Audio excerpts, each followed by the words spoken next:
இந்த இடத்துல நம்ம எவ்வளோ தூரம் கூடுதலாக கவனமாக இருக்கணும் அப்படின்னா, அவங்களுடைய பிஹேவியர்ஸ், அந்த செயல்பாடு, அந்த பின்னாடி இருக்கக்கூடிய அந்த சூழல் எல்லாமே உண்மையிலுமே ரொம்ப யதார்த்தமாக இருக்கும். அதாவது சொல்லணும்னா, இதை கேட்கிற எல்லாருக்குமே ஒரு விதமான அச்சமும், ஒரு விதமான பயமும், பதட்டம் தான் ஏற்படும். இதுதான் ரியல், இதான் உண்மை. நான் என்னதான் இங்கே உட்காந்து சொன்னாலும், அந்த சூழலை லாக் செய்யப்படும் பொழுது தான் அதோட உண்மையான சூழல், உண்மையான பயம் நமக்கு என்னன்னு தெரியும்.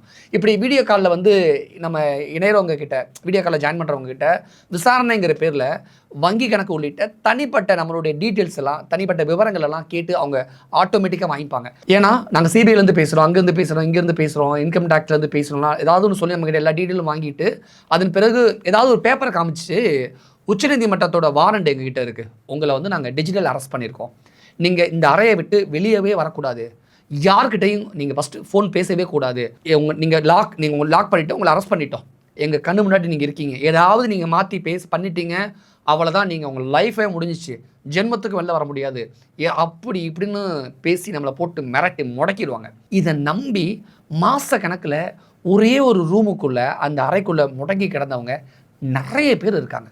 ஒருத்தர் 2 பேரில் நூற்றுக்கணக்கான பேர் இருக்காங்க. எதிர் வீடியோவில் தெரிகிறவங்க உண்மையான விசாரணை அதிகாரிகள் போலவே நமக்கு காட்சியளிப்பாங்க.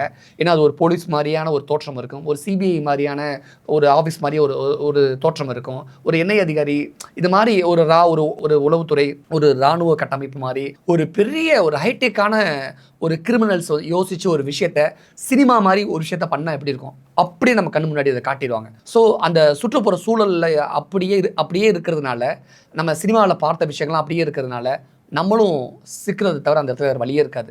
ஆனால் அந்த அறைக்குள்ளேயே முடங்கி கிடக்கிறவங்க இருக்காங்க இல்லையா, ஒரு நாள் கழித்து இந்த குற்றச்சாட்டிலிருந்து உங்களை, அதாவது நம்ம அந்த ரூம்லேயே வச்சு லாக் பண்ணிடுவாங்க. ஆனால் ஒரு நாள் கழித்து உங்களை இந்த புகார்லேருந்து, இந்த குற்றச்சாட்டுலேருந்து உங்களை விடுவிக்கிறதுக்கு ஒரே ஒரு வாய்ப்பு இருக்குது அப்படின்னு ஃபஸ்ட்டு ஒரு பீடிகை போடுவாங்க. அதுக்கு ஒரு குறிப்பிட்ட தொகையை நீங்கள் இந்த நம்பருக்கு நீங்கள் செலுத்தணும், ஒரு அமௌண்ட்டை நீங்கள் செலவு பண்ணணும், அட்வான்ஸ் கொடுக்கணுமாங்க. இதுலேருந்து எப்படா நம்ம விடுபடுறது அப்படிங்கிற அப்படிங்கிற மைண்ட் செட்டில் தான் நம்ம இருப்போம். எப்படி விடுபட்டால் போதும், என்ன ஃபஸ்ட்டு கேட்கும்போது ஏதாவது ஒரு 1000, 2000, 10,000, 20,000 அப்படி தான் கேட்பாங்க.